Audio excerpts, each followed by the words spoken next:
CBS 함께해요 자연실로 건강한다 맛있는다 할인 자연 닮아 자연실로 건강하게 할인 착한 닭고기 자연실로 닭고기 하면 할인 옥반 양파즙으로 우리 몸을 깨끗하게, 옥반 양배추즙으로 우리 속을 편하게, 아로니아즙, 석류즙, 마늘즙, 헛개즙, 자몽즙까지.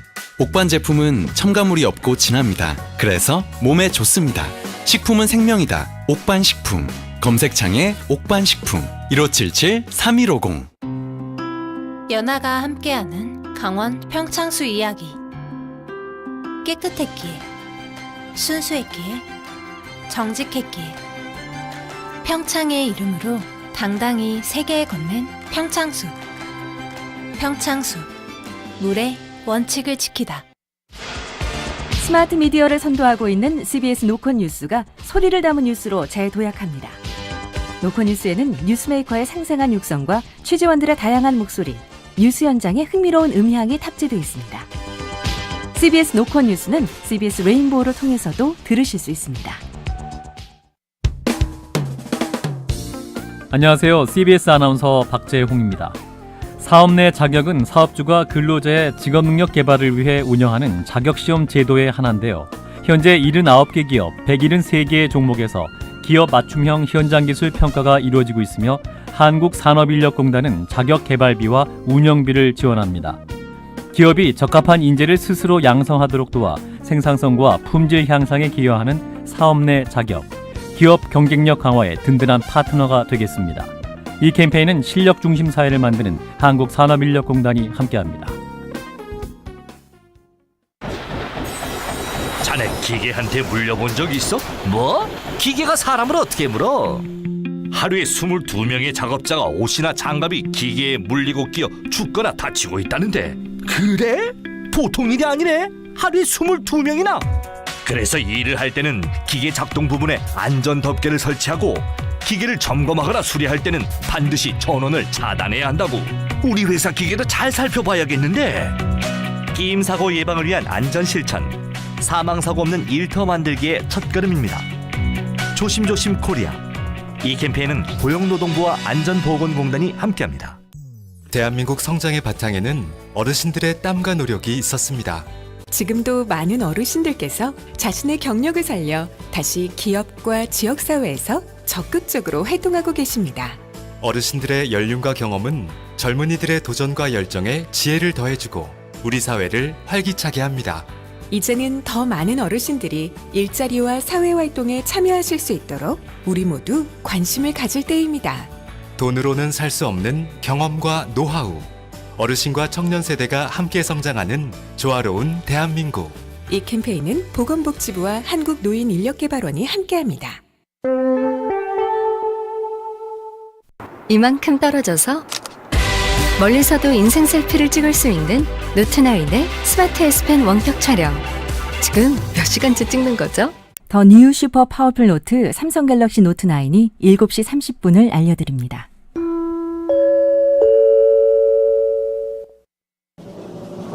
김현정의 뉴스 쇼.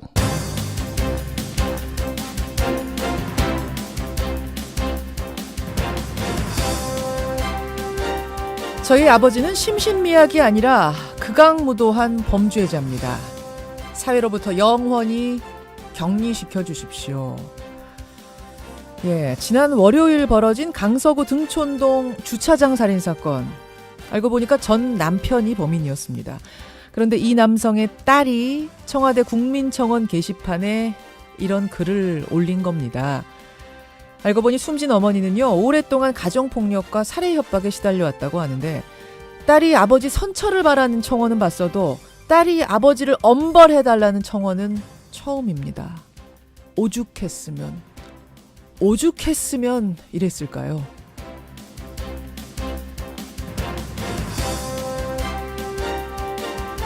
그런가 하면 강서 PC방 살인 사건을 심신미약으로 감형해선 안 된다라는 국민청원 역시 참여자가 100만 명 돌파했습니다.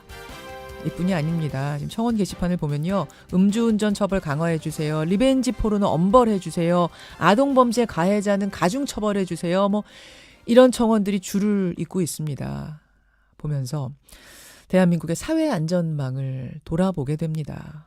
그리고 범죄자들이 과연 얼마나 처벌을 정당하게 받고 있는가, 그 처벌이 얼마나 설득력을 가지고 있는가도 고민하게 되는 그런 아침. 김현정의 뉴스쇼 출발합니다.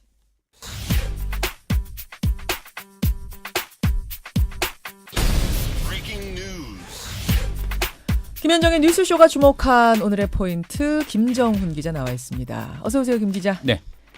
오늘 첫 포인트 뭐부터 가야 됩니까? 네, 공범 적시된 양승태입니다.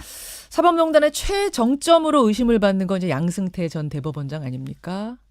검찰이 그렇다 판단을 한 거예요? 네, 그 임종원 전 법원 행정처 차장에 대해서 어제 검찰이 구속영장을 청구했거든요. 예. 그 청구서 내용을 보면 그렇습니다. 임 전 차장에게 적시된 범죄 사실은 30개나 되는데 일제 강제징용 피해자와 전교조의 재판 거래 의혹 등이죠. 예. 임 전 차장은 이 과정에서 공보원실 운영비를 받아 챙겨 법원장 등에게 현금으로 나눠줬다고 그렇게 알려져 있습니다. 그런데 그 사이에 양승태 전 대법원장과 전직 대법관들이 관여했다라는 게 이게 검찰의 판단입니다. 몇몇에 의해서가 아니라 그러니까 네. 법원이 조직적으로 사법 권력을 갖고 놀았다 뭐 이렇게 해석이 되는 거예요. 그러니까 그렇게 최종 결론이 내려질 것인지가 이제 관심이죠. 검찰이 4차례나 소환 조사했던 임종원 전 차장에 대한 구속영장이 발부될 것인지 그게 이제 시금석이 될 것 같은데요. 구속영장 신청한 건 어제 밤이고 네. 언제쯤 이게 여부가 결정이 돼요? 내일 열립니다. 내일이요? 영장실질심사요. 근데 그동안 판사들에 대한 영장 발부에 인색했던 법원이 이번에는 어떻게 결정을 내릴지 지켜봐야 되겠습니다. 그렇죠.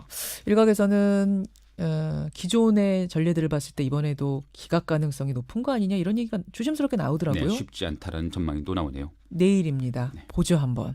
다음 포인트요. 네, 아버지 사형 촉구한 딸입니다. 제가 앞에서 얘기를 했어요. 사회로부터 영원히 격리시켜 주십시오 하면서 사실은 이 딸이 아버지를 사형시켜 주십시오 이 얘기까지 한 거잖아요. 네. 지금. 먼저 사건 한번 정리를 해보면요. 예. 그제 월요일 새벽에 일어난 사건인데 강서구 등촌동에서 일어난 살인 사건입니다. 예. 40대 여성이 아파트 주차장에서 흉기에 찔려 숨진 채 발견됐어요. 근데 이 사건을 수사해 보니까 그 전 남편이 용의자로 드러나서 체포된 상태고요. 이혼한 상태인 거죠? 네, 전 예. 남편이죠. 예. 근데 그 딸이 아버지를 극형에 처해달라 이렇게 청와대 국민청원 게시판에 글을 올린 겁니다. 예. 청와대 청원글에서 저희 아빠는 절대 심신미약이 아니고 사회와 영원히 격리해야 하는 극악무도한 범죄자다. 사형을 선고해달라 이렇게 청원을 했어요. 맞습니다. 그동안 끔찍한 가정폭력에 가족들이 시달렸고 이혼 후에도 계속 살해 협박이 있었다고 하네요. 예. 현재 5만 2천 명이 그 청원에 동참한 상태입니다. 지금 PC방 살인 사건 범인 엄벌해달라는 글에는 100만 명 넘었죠. 네, 청원자 예. 100만 명 넘었습니다. 우리 사회의 강력 범죄에 대해서 얼마나 우리가 불안해하고 있는가, 또 그 처벌에 대해서 많은 사람들이 갖고 있는 불합리함 네. 이런 게 요새 좀 드러나는 게 분노도 아닌가 있고요. 이런 생각 네. 드는데요. 마지막 포인트 갑니다. 네, 평양선언 비준입니다. 평양에서 열린 남북 정상회담의 공동선언이 비준됐다는 거예요. 네, 문재인 대통령이 어제 오후 국무회의를 열어서 9월 평양 공동선언 그리고 군사분야 합의서를 제거하면서 비준이 됐는데요. 남북 정상 간 약속이 더 무게가 실리게 됐습니다. 4.27 판문점 선언의 경우에는 현재 국회 비준 동의를 구하고 있는 상황에서 이 두 가지를 한 발 앞서 비준을 해버린 것이죠. 근데 이 두 가지는 평양 판문점 선언과는 달리 국회 동의가 필요하지 않다라는 게 청와대의 설명이긴 예. 합니다. 하지만 자유한국당 등은 국회를 무시한 처사라고 강하게 반발하고 있어서 판문점 선언 비준 동의 과정에도 먹구름이 끼게 됐습니다. 여기까지 오늘의 포인트. 김정훈 기자 수고하셨습니다. 감사합니다. 국민건강보험공단의 지원을 받아 운영하는 민간 노인요양원에도 횡령 같은 비리가 이어져 왔습니다. 급식비, 횡령을 제일 많이 합니다. 어르신들의 식단은 엉망이에요. 부정비리, 이거는 국민의 세금이기 때문에 정부가 정말 책임지고 운영을 해야 되는 거다. 예, 이번 국감 사립유치원 문제가 일파만파죠. 여당 더불어민주당이 박용진 3법이라고 불리는 이 유치원들의 회계부정을 막을 수 있는 새로운 법안을 발의했는데요. 이 얘기는 오늘 2부 뉴스닥에서 박용진 의원과 함께 직접 짚어보기로 하고 좀 다른 얘기를 해보겠습니다. 사립유치원과 비슷한 문제를 안고 있는 곳이 또 있다. 이런 주장이 나왔습니다. 어제 전국의 요양사들이 기자회견을 열었는데요. 정부의 지원을 받으면서 운영되는 민간 요양시설이 전국에 19,000여 개가 있는데 이곳의 회계 비리도 만만치 않다. 이런 주장입니다. 실제로 보건복지부가 지난 5월에요. 민간 요양시설 1,000여 곳을 대상으로 조사를 해봤더니 그중 94%의 시설에서 부당행위가 적발이 됐답니다. 자, 어제 기자회견을 한 요양사들의 얘기 직접 들어보죠. 전국 요양서비스 노조 전지현 사무처장 연결합니다. 사무처장님 안녕하세요. 네, 안녕하십니까. 요양사로 일하신 지는 얼마나 되셨어요? 총 한 6년 가까이 됩니다. 6년. 네. 우선 민간 요양원이라는 게 뭐지? 이게 그러면은 뭐 요양병원을 말하는 건가? 지금 헷갈리시는 분들 계실 거예요. 요양병원은 말 그대로 의사 간호사가 있는 병원이어서 의료시설로 들어가고요. 요양원은 건강보험공단에서 운영하고 있는 장기 요양보험 저희가 내는 세금이 있잖아요. 예. 그 제도에 의해서 그 비용으로 운영이 되는 곳입니다. 그래서 어르신들 마지막 노후를 맞이하는 생활시설 같은 개념입니다.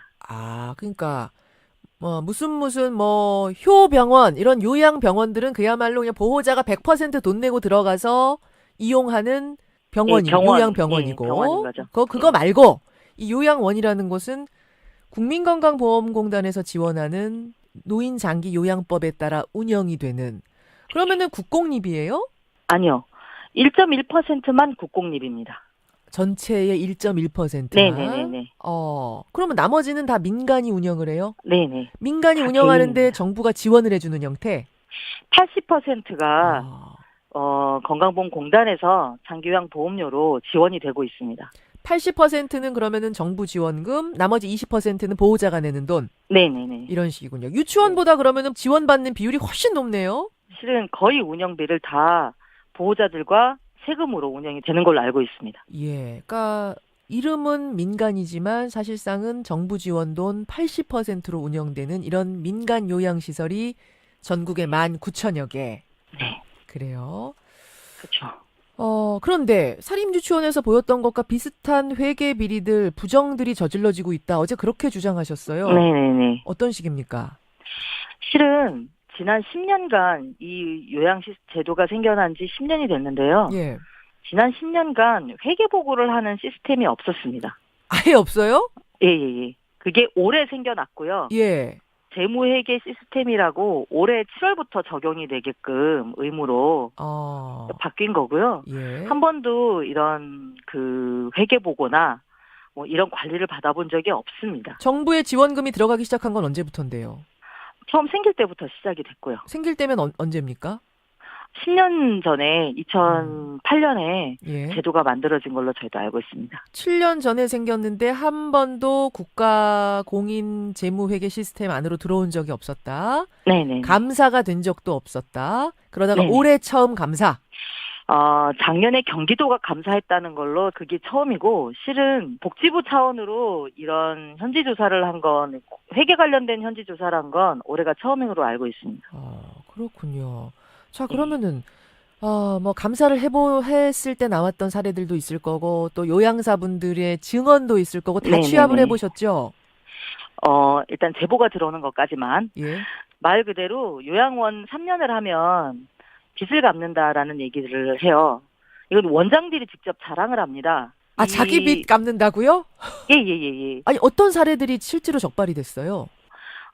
이번 경기도 감사 작년 8월에 발표된 거에도 봐도 운영비를 가지고 벤츠 이상의 그 승용차를 리스한 보증금과 사용료, 보험료들이 나갔다는 거를 그게 한 700만 원 된다고 하더라고요. 또 뭐 요양 원장들이 나이트클럽 또 가시고 골프장, 뭐 개인 여행, 자녀 해외 여행, 자녀 교육비까지 해서 실제로 경기도에서만 밝혀진 것만 해도 111곳에 305억이라고 들었습니다. 그러니까 운영비 항목으로 잡아놓고 요양원 운영비 항목으로 잡아놓고 거기에 영수증은 나이트클럽 유흥비, 골프장 이용료, 개인 여행비 이런 게 한 1,800여만 원 쓴 걸로 들어있는 경우도 있었고 그리고 이걸로 뭐 성형외과도 다녀오셨다고도 하고요. 그리고 유아 의료, 그러니까 뭐 손주들 의료도 옷도 샀겠죠. 뭐 술이라든가 예. 뭐 이런 것들이 그 뭐 비일비재하게 개인 돈처럼 사용됐다고 들었습니다. 아니 그 요양원에 계시는 노인분들이 골프장 가서 골프 치셨을 것 같진 않고 나이트클럽 그쵸. 가셨을 일은 더더욱 없는데 아, 그럼요. 그게 다 이제 운영비로 잡혀 있었다. 네네네. 이 분들한테는 이게 우리가 이제 사유재산이다. 내 사유재산 네. 가지고 내가 거기서 얻는 수익으로 개인 여행 가면 아니 개인 여행 가실 수 있죠. 갈 수 있지만 그러면 여기 회계 항목에다 그걸 집어넣으면 안 되는 거 아닙니까? 아, 그렇죠. 나이트클럽 갈 수 있어요. 갈 수 있지만 그거는 자기가 월급 받아서 자기 수익에서 가는 것이지 이 회계 항목에 집어넣어서 세금 털면 안 되는 거잖아요. 그럼요. 저희가 낸 세금인데 지금 이렇게 되고 있고요. 또 하나의 사례는 성남의 C요양원이라고 보도자료에도 나왔던 차량 리스료 한 달에 320 몇만 원씩 나가고 있다는 그 시설인데 예. 이 요양원은 요양원장이 급식비를 20억이나 횡령을 했어요. 어떤 지난 식으로요? 5년간 식자재 업체에다가 예. 급식비를 주고 예. 거기서 현금으로 직접 돌려받는 형식. 받아서 받았던 근거고. 전형적인 횡령이네요. 네. 예. 근데 문제는 이걸 내부 고발을 했습니다. 영양사가. 예. 경찰에 고발장까지 냈는데 예. 경찰에서는 이거는 개인 시설이어서 개인 돈이라는 거예요. 그래서 횡령죄가 성립이 안 된다고 들었습니다. 아니 정부의 지원금이 80%나 들어가는데 네네. 그럼에도 불구하고 이 법상으로는 개인 시설로 되어 있기 때문에 네네네. 야 이거 완전히 법적인 구멍이네요. 저희가 그 얘기를 듣고 너무나도 충격을 많이 받았고요. 예. 그리고 또 하나는 일하지 않는 아들이 부원장으로 예. 등록이 돼서 매달 500만 원씩 급여를 받아간 거예요. 그래서 이게 내부 고발로 실은 건강보험공단에 한번 적발이 됐었는데 그래서 없어진 줄 알았더니 최근에 저희가 알게 된 건 그 아들이 다시 실장이라는 이름으로 월급을 매달 550만 원씩 가져가고 있었던 거예요. 일하지 않고 출근하지 않는데 네네네. 이름만 출근하지 올려놓고.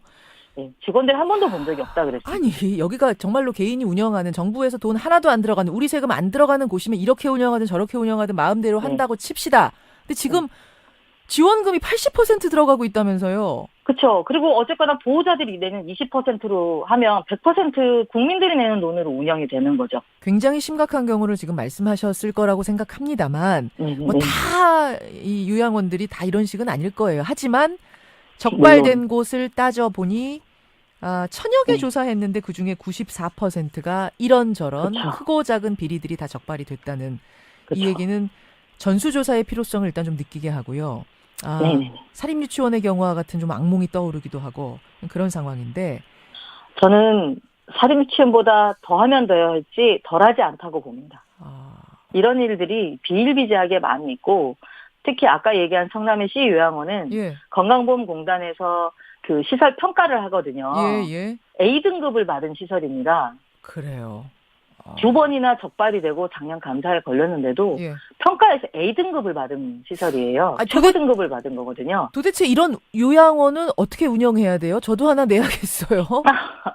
그 자격 조건 같은 거 없어요? 네.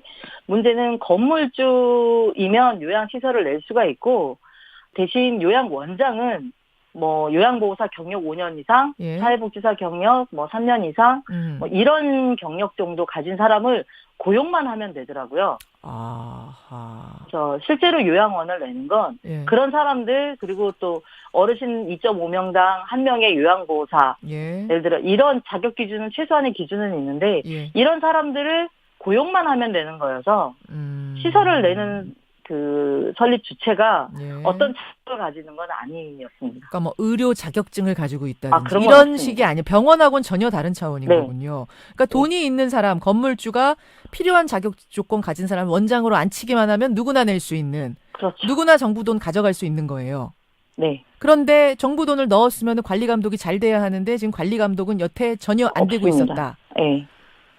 하는 곳이 없고 서로 책임지는 곳이 없더라고요. 지금 올해 처음 감사 그것도 한 뭐 전체 19,000개 중에 1,000여 개밖에 안 했는데 이 정도가 나왔으면 전체 다 하면 그것도 감사도 아니고 보건복지부도 현지 조사를 한 것뿐입니다. 현지 조사 감사로 한 거야 아니고 현지 조사. 그렇군요. 요양원, 민간 요양원은 정부가 그러니까 노인 복지를 위해서 정부가 모든 노인 복지를 정부가 책임질 수 없으니까 민간에게 80% 정도 지원을 해주고 노인들, 몸 아프신 분들, 어르신들의 여생을 좀 책임져 달라라고 위탁한 건데 지금이라도 관리 감독 철저히 해서 제대로 운영하는 곳은 더 지원해주고 이렇게 엉터리로 운영되는 곳은 이제는 탈락시켜야 합니다. 옥석을 가려내야 될 시점이 된 것 같네요. 네. 예. 저희는 이 정부가 책임지는 이 비율을 높여야 된다고 봅니다. 지금 1.1%라고 하셨죠? 네네네. 그러니 민간은 내 개인 사유재산인데 왜 너희들이 난리야?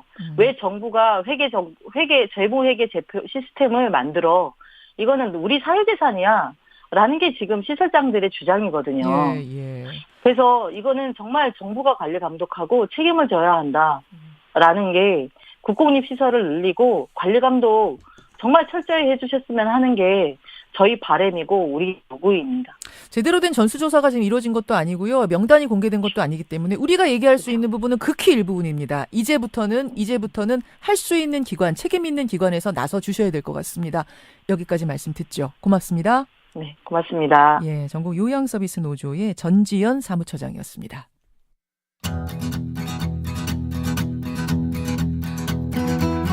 김현정의 뉴스쇼는 청취자 여러분의 참여로 이루어집니다. 트위터, 페이스북, 레인보우 게시판, 그리고 단문 50원, 장문 100원의 유료 문자 샵 1212, 우물정 1212 통해 참여하실 수 있습니다. 김현정의 뉴스쇼, 여러분과 함께 만듭니다. 김성환의 행간 시사평론가 김성완 씨 나오셨습니다. 어서 오십시오. 네, 안녕하세요. 지금 요양원 얘기 들으시면서 많은 분들이 좀 정부가 나서서 한번 이런 것들을 쫙 조사해야 되지. 그러니까 정부 돈이 들어가는 기관에 대해서는 한번 쫙 조사를 해야 되는 거 아니냐. 사립유치원에서 끝나는 줄 알았는데 또 정부 돈 들어가는 곳이 이렇게 허술한 구멍들이 있다면 이참에 좀 잘하자라는 문자가 많이 들어와요. 답답하네요. 예. 정부 돈만 들어가면 다 저런 얘기가 나오는 건가요? 스스로 알아서 좀 하면 안 되나요? 알아서가 지금 잘 안 되고 있고 또 문자 보내시는 분들 중에서는 안 그런 곳도 있다. 진짜로 요양원 원장이 열심히 자기 돈 부어가면서 하는 곳도 있는데 옥석을 좀 가려달라 이런 주문하는 문자도 들어오고 요양사분들이 나서신 거예요. 그 안에서 일하는 내부 고발처럼. 근데 이분들이 볼 수 있는 건 사실은 한정돼 있죠. 이제부터는 제가 마지막 말씀드린 것처럼 책임 있는 기관의 조사, 감사가 필요한 시점 아닌가 그런 말씀을 드리면서 행간 뭐 가지고 오셨어요? 어제 문재인 대통령이 평양 공동선언과 판문점 선언 이행을 위한 군사합의서를 비준했습니다. 예. 이로써 평양 선언은 관보에 게재하면 군사합의서는 북한과 문서를 교환하면 효력이 발생하게 됩니다. 예. 이 평양 공동선언 비준한 문재인 대통령, 이 뉴스의 행간을 좀 살펴볼까 합니다. 야당, 특히 자유한국당은 이거 위헌이다라는 주장까지 하고 있죠. 네, 맞습니다. 청와대는 평양선언과 군사합의서는 비준 동의 대상이 아니다라는 입장이거든요. 평양선언은 판문점 선언을 이행하기 위한 후속 합의 성격이 강하고 군사합의서는 중대한 재정적 부담이 발생하지 않는다. 이게 이유입니다. 유권 해석 같은 거를 뭐 법제처로부터 좀 받았대요? 네, 받았다고까지 얘기하고 있습니다. 하지만 자유한국당은 법적 소송까지 지금 낼 태세인데요. 군사합의서는 남북 간의 중대한 안보 상황의 변화고 헌법 60조 1항은 안전보장에 관한 조항은 국회 동의를 받도록 되어 있는데 이 과정을 청와대가 무시했다는 겁니다. 국회를 무시했다. 네, 이게 정부가 비준 동의 없이 북과 문서를 교환하면 법원에 집행정지 가처분 신청을 내고 예.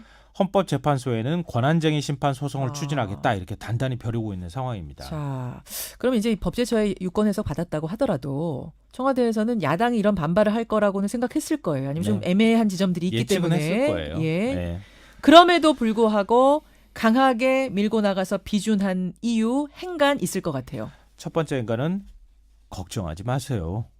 입니다. 무슨 걱정이요? 지금 이렇게 지금 여야 갈등이나 아니면 청와대와 갈등을 하는데 무슨 걱정하지 마라고 얘기하느냐 이렇게 얘기하시는 분들이 있을 것 같은데요. 이게 제 얘기가 아닙니다. 문재인 대통령이 청와대 참모들한테 한 말이라고 걱정 합니다. 말라고? 예. 최근 남북관계 진전을 둘러싸고 북미 협상 속도는 느린데 남북은 너무 과속하는 거 아니냐 이런 지적이 일고 있잖아요. 일부 나오죠. 청와대 참모들이 왜 이런 얘기를 모르겠어요. 이걸 문 대통령한테 얘기를 하니까 문 대통령이 걱정하지 마세요라고 오히려 청와대 참모들을 다독였다고 합니다.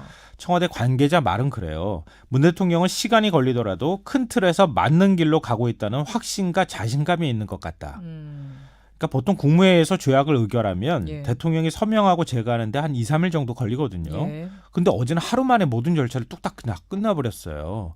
이런 게 바로 문재인 대통령의 이른바 내가 가는 길이 맞다라고 하는 자신감 때문이다. 그러니까 야당에서 반발한다 하더라도 이 길이 맞기 때문에 간다. 이런 문 대통령의 판단이 담겨 있다는 겁니다. 남북 관계에 있어서는 이 방향이 맞다라는 확신이 있는 것 아니냐. 그 반영 아니냐. 네, 맞습니다. 두 번째 행간. 두 번째 행간은 우회로를 선택했다입니다. 돌아가는 길이요? 네. 서울 도심에서 차량으로 이동하는데 길이 꽉 막혀요. 그럼 내비게이션에서 어디를 찾습니까? 우회로 찾아주죠. 그렇죠. 맞죠. 어제 비준동의가 바로 그런 경우라고 할 수 있다는 겁니다. 청와대가 판문점 선언 비준동의를 국회에 요청한 게 지난달 11일입니다. 한 달 반 됐네요. 그렇죠. 근데 국회는 요지부동이에요. 자유한국당은 여전히 비핵화에 진척이 없다 그러면서 동의 거부하고 있고요. 바른미래당은 당내 갈등에 발목이 잡혀서 차라리 비준동의안을 걷어들여라 이런 얘기를 하고 있는 상황입니다. 이러는 사이에 한반도 정세가 어떻게 바뀌었어요? 그 한 달 반 사이에 진짜 현기증이 날 정도로 변했습니다. 남북 정상회담 또 있었죠. 평양 공동선언이 있었죠. 북미 협상이 다시 재개되기까지 했습니다. 이런 상황에서 청와대가 어떤 선택을 해야겠는가. 꽉 막힌 국회길을 돌아서 갈 수 있는 우회로를 찾았다는 거예요. 그러니까 판문점 선언 비준동의란 빠른 길을 돌아서 평양선언 군사합의서 비준을 먼저 비준하는 방법들을 선택할 수밖에 없었다는 겁니다. 우회로를 찾은 거다. 네. 마지막 행간. 마지막 세 번째 행간은 걱정 인형을 선물해주고 싶다입니다. 걱정 인형 이거 아시죠? 들어봤는데 남미에서 아이들이 걱정을 너무 많이 하고 예. 밤에 잠도 못 자고 그러니까 걱정 인형을 선물해서 주는 거예요. 맞아요. 어른들이. 요즘 뭐 광고에도 나오고 그러거든요. 국내에서. 청와대 그리고 문재인 대통령과 여야 정치권을 보면은 제가 정말 걱정 인형을 하나씩 선물해주고 싶어요. 가뜩이나 사실은 지금 여야 관계 복잡하잖아요. 경제 문제, 산적한 문제들이 너무 많습니다. 근데 갈등만 해요. 협치는 어느 순간 싹 사라져 버렸어요. 그런데 여기에 지금 남북 관계 문제 그리고 이번에 비준 동의안 처리 문제까지 더 걱정이 하나 얹어진 거예요. 뭐 앞으로 협치를 하거나 서로 간에 서로 소통을 하거나 이런 과정들이 더 밟기 어려워지는 거 아니냐. 그러니까 이런 복잡하게 꼬인 이 청와대와 정치권에게 걱정 인형을 하나 선물해줘서 참 잘 좀 풀어줬으면 좋겠다. 이 남북 관계는 큰 그림을 봐야 된다. 큰 방향이 맞는가 안 맞는가를 자꾸 돌아보면서 가야 된다. 저는 이 부분에 동의합니다. 그러니까 청와대가 야당을 설득하는데 공도 조금 더 드려야 될 것 같습니다. 맞습니다. 여기까지 수고하셨습니다. 네, 고맙습니다. 엄마, 이가탄. 친구야. 아버님, 이가탄. 많은 분들이 이가탄을 복용하고 계십니다. 잇몸병엔 이가탄. 효과도 만족도 역시 이가탄입니다. 이가탄. 아시죠? 이가탄. 아유, 세 단계 종이 또 걸렸어. 정말 재본하나 하려다가 미치겠네. 내가 진작 현대 오피스로 바꾸라니까. 오늘 다 날 셀 거야. 이제 스트레스 받지 마세요. 사무기기 전문기업 현대오피스가 책임지겠습니다. 사무기기의 올바른 기준. 현대오피스. 대한민국 산업용 콘덴싱 보일러에서 이제 미세먼지까지 생각하는 대열 보일러. 미세먼지 원인인 질소산화물 배출을 줄인 특허 기술로 고객에게는 비용 절감을, 기업에게는 경쟁력 강화를, 후손에게는 깨끗한 환경을 대열 보일러가 약속합니다. 산업용 콘덴싱 보일러, 대열 보일러. 언니, 내일 뭐해? 골프 치러 가자. 내일은 선약이 있어서 안 되는데. 내일 필드 나가려고 하는데 멤버가 부족해. 골프는 치고 싶은데 좋은 방법이 없을까? 그럴 땐 그냥 골팡으로 전화해. 앱으로 봐도 돼. 골프조인 필요할 땐 골팡. 2018 한국전자전. 인공지능, IoT, 스마트 가전, 자율주행 등 4차 산업혁명 시대 첨단 제품과 미래 핵심 기술을 선보이는 전자 IT 대표 전시회 한국전자전에 여러분을 초대합니다. 10월 24일부터 27일까지 코엑스. 사장님, FTA 관세 혜택에 매출 증대까지 이렇게 잘 나가시는 비결이 뭐예요? 든든한 파트너 관세사 덕분이죠. 수출입 신고와 관세 환급, FTA 업무와 무역 컨설팅까지 완벽하게 해주니까요. 수출입 기업 성공 파트너 관세사. 한국 관세사회. 동문건설이 짓는 새로운 상업시설 맘스스퀘어가 평택에 옵니다. 압도적이다. 평택 맘시티 배우수요 항아리 상권. 안정적이다. 대치동 학원가 유치로 기대되는 수익. 맘스스퀘어가 선보이는 새로운 투자 기대하십시오. 10월 중 오픈 예정. 문의 031-651-7733 동문건설. 우리의 미래를 바꾸는 담대한 도전 지방분권. 제주의 헌법적 지위 확보를 통해 지방이 골고루 잘 사는 분권 국가. 제주가 열어나갑니다. 제주특별자치도. 나랏돈이 줄줄 새는 곳 여기 또 있습니다 하면서 한 분이 지금 전화 제보 주셨는데요. 2부에 소개하면서 시작하죠. CBS 4호선 안산역에서 315m, KTX 개통 예정 초지역에서 1.8km, 1339개의 공장과 유통이 한데 있는 전층 에스컬레이터의 지식산업센터, 스마트 스퀘어, 1400분의 사장님을 모십니다. 분양문의 1899-7984, 대림산업, 3호 정우건설산업. 빨간 지붕 두브로브니크 성벽길과 요정해수 플리트 비치의 호수길을 지나 바다 오르간 소리 들리는 자다르 노을길로 길에서 길로 여행하는 나라 크로아티아를 걷다. 대한항공 크로아티아 자그레브 주 3회 운항. Excellence in Flight, Korean Air. 1921년 우리 역사 최초의 비행장교가 된 박희성. 대한민국 임시정부는 공군력을 앞세운 독립전쟁을 위해 1920년 미국의 비행학교를 창설했습니다. 독립전쟁을 위해 미국에 가 있던 박희성은 비행학교에 들어가 조종사가 됐고 수천 년 한국사에서 우리 정부가 임명한 비행장교 1호가 됐습니다. 우리는 그를 통해 탄생한 새 역사를 잊지 않겠습니다. 이 캠페인은 5,200만 내국인과 740만 재외동포를 잇는 재외동포재단이 함께합니다. 안녕하세요, 양주정입니다. 제 친구가 고용산재보험에 가입하지 않아서 최근에 힘든 일을 겪었습니다. 회사에 재해가 생기니까 직원들 고용 문제까지도 어려워졌는데요. 그래서 미리미리 근로자를 고용한 모든 사업장은 고용산재보험 가입이 필수입니다. 친구야, 잘 들었나? 이번엔 꼭 가입해래. 고용산재보험 가입은 근로복지공단 홈페이지 또는 1588-0075로 문의하세요. 이 캠페인은 고용노동부와 근로복지공단이 함께합니다. 저녁 6시 30분부터 8시까지 이 시대 최고의 깔끔 정리왕 정관용 교수가 진행하는 CBS 라디오 최고의 시사 프로그램 제목은 1. 술래잡기 정관용입니다. 2. 디스크잡기 정관용입니다. 3. 시사잡기 정관용입니다. 정답은 문자로 보내지 마시고 월요일부터 금요일 저녁 6시 30분에 확인해 보시기 바랍니다. 주신 군더더기 없는 명쾌한 진행에 깜짝 놀라실 수 있습니다. 표준 FM 98.1MHz, AM 837kHz, CBS 라디오입니다. HLKY. 이만큼 떨어져서 멀리서도 인생 셀피를 찍을 수 있는 노트9의 스마트 S펜 원격 촬영. 지금 몇 시간째 찍는 거죠? 더 뉴 슈퍼 파워풀 노트 삼성 갤럭시 노트 9이 8시를 알려드립니다.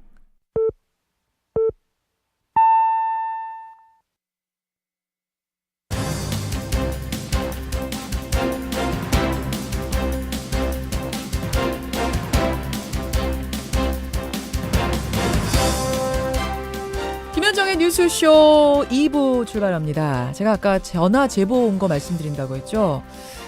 전화번호는 언급하지 않겠습니다. 익명으로 하겠습니다. 이분은요, 귀농 지원금에 대해서 제보를 주셨어요. 귀농하면 정부에서 농사 지으라고 3억 4억씩 주는데 돈만 받고 농사를 안 짓는 경우를 여기 시골에서 많이 봅니다.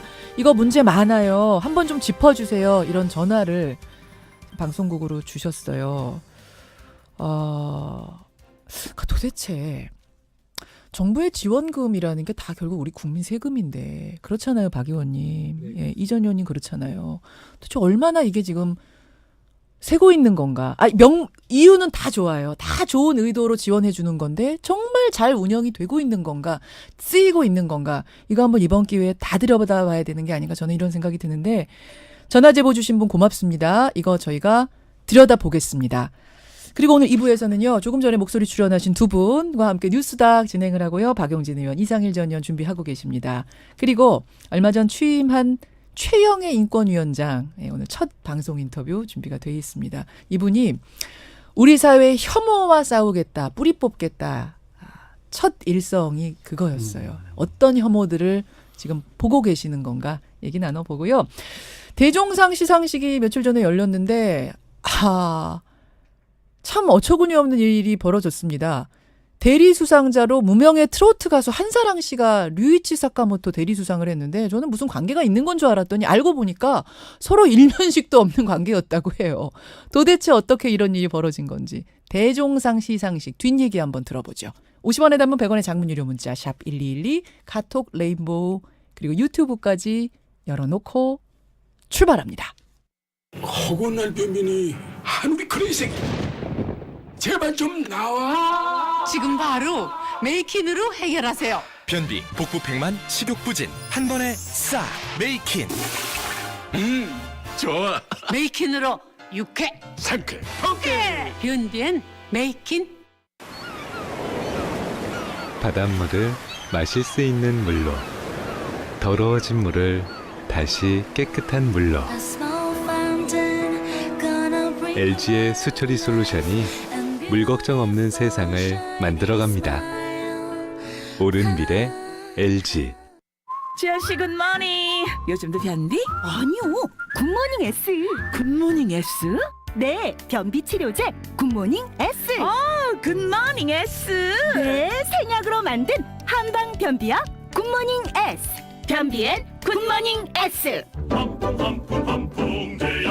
데일리 데일리 데일리 우리 과일 새 이름 데일리 데일리 데일리 매일매일 먹어요 맛있는 과일 고를 땐 우리 과일을 부르는 새로운 이름 경상북도 과수통합 브랜드 데일리를 확인하세요. 데일리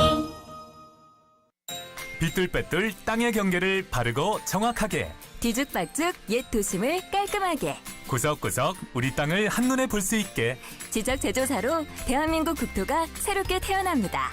실제 땅 모양과 다른 지적을 바로잡고 4차 산업혁명에 대비한 디지털 지적도를 완성하는 지적 제조사. 이웃끼리 얼굴 붉힐 일도 없고 바른 정보로 국토는 더 효율적으로 개발되고 다양한 공간정보 사업과의 융복합으로 생활은 더 편리해집니다. 지적 제조사로 우리 땅을 더불어 잘 사는 터전으로. 이 캠페인은 국토교통부와 한국국토정보공사가 함께합니다.